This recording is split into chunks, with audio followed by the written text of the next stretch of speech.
E aí, gente, dá nem tempo de sentir saudade, né? Toda semana eu estou aqui falando com vocês, ou pela televisão, ou no Jornadas Alternativas, professor Vitorino, com língua portuguesa para o 7º ano, tá bom? Lembre-se, não estamos de férias, por isso temos aula regularmente, fazemos tarefa regularmente, então não esqueça de acompanhar aí pelo aplicativo, pelo celular, pelo WhatsApp, ou então você acompanha aí através das atividades propostas do livro didático.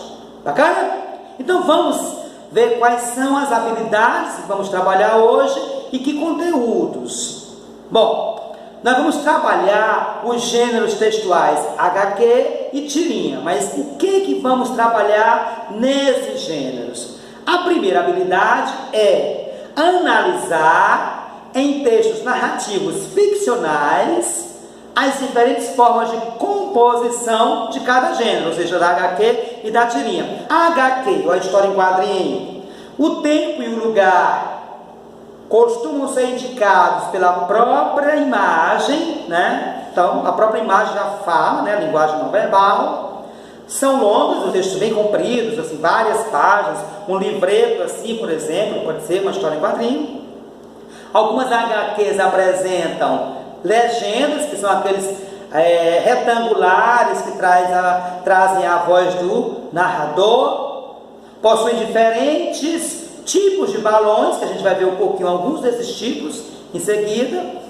A letra do balão também tem um significado, né? Se é toda escrita em letra maiúscula ou se é uma letra em negrito. Então a forma como eu escrevo também tem um significado para que a gente possa entender melhor aquela história, aquela intenção. O uso da linguagem informal ou coloquial, que é essa linguagem que a gente utiliza no dia a dia, né? Aí nós temos as onomatopeias, que são aquelas palavras que representam os ruídos, os objetos, das coisas, das ações, né? Quando a gente pensa na tirinha, nós vamos perceber que visualmente elas são muito parecidas.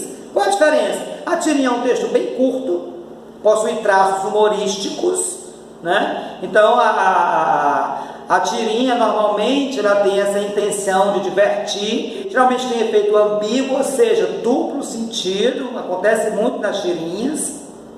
Linguagem de fácil entendimento, possui muitas imagens, nós já vimos.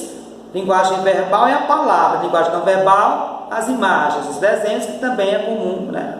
As tirinhas são formadas por esses desenhos também, né? Bom, a maioria delas tem 3 ou 4 quadrinhos, é o básico, tá certo?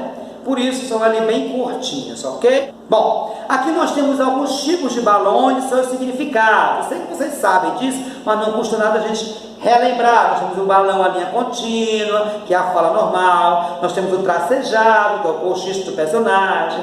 Nós temos o formato de nuvem, que é o pensamento. Aquele balãozinho todo espetadozinho, que indica ali o grito de um personagem, né?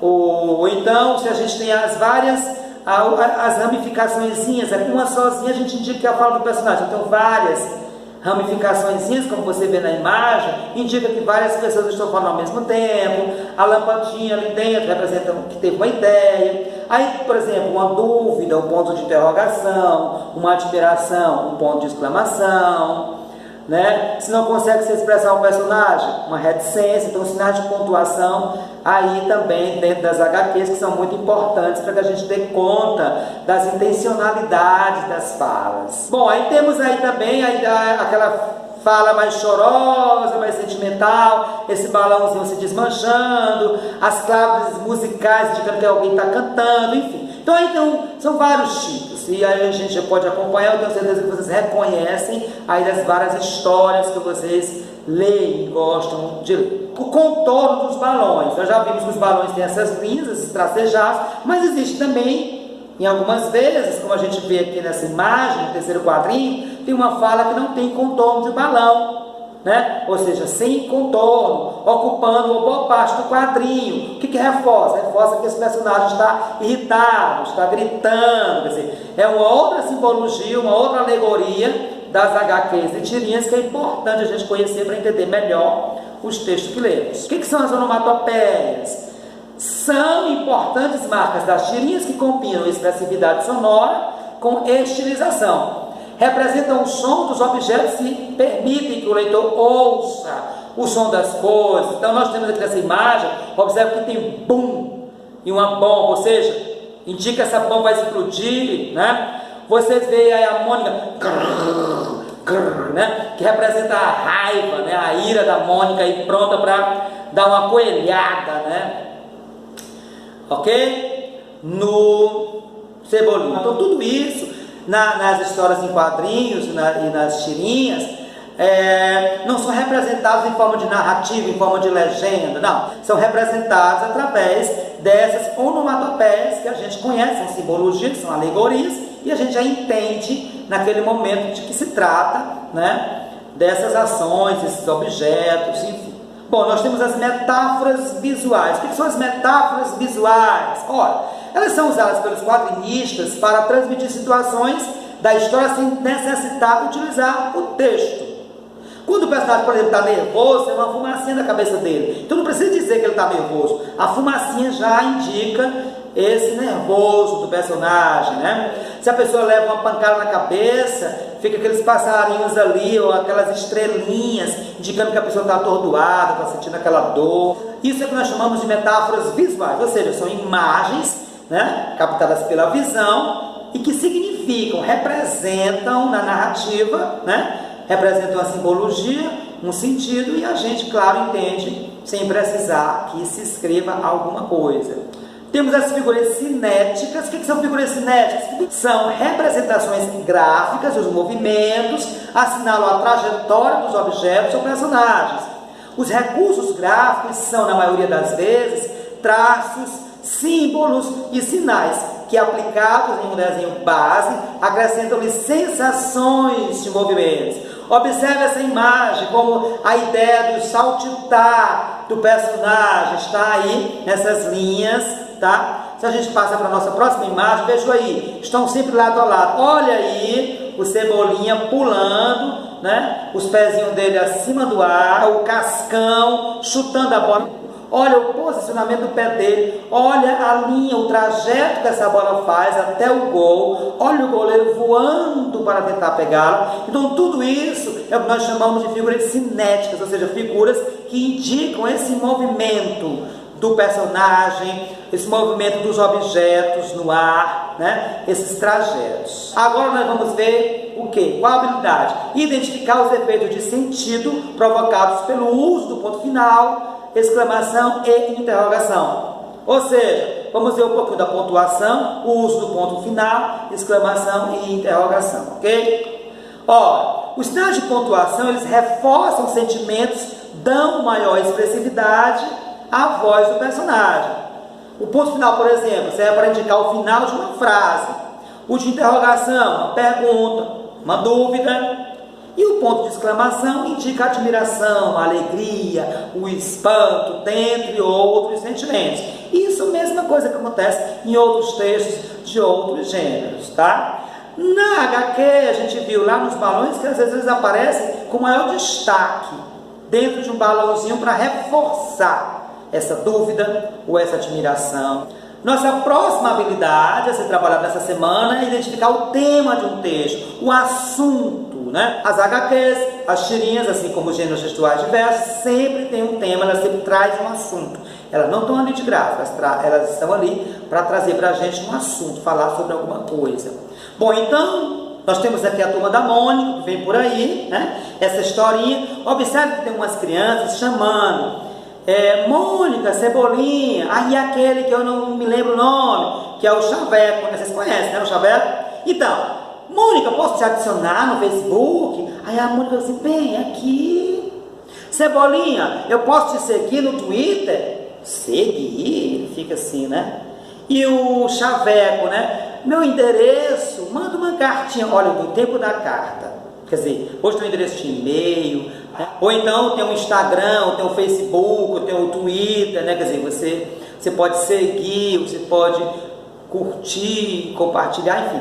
Tem essas mídias, essas redes sociais, e observem que a Turma da Mônica aí, a Mônica, o Cebolinha e o Chaveco, eles estão por fora, né?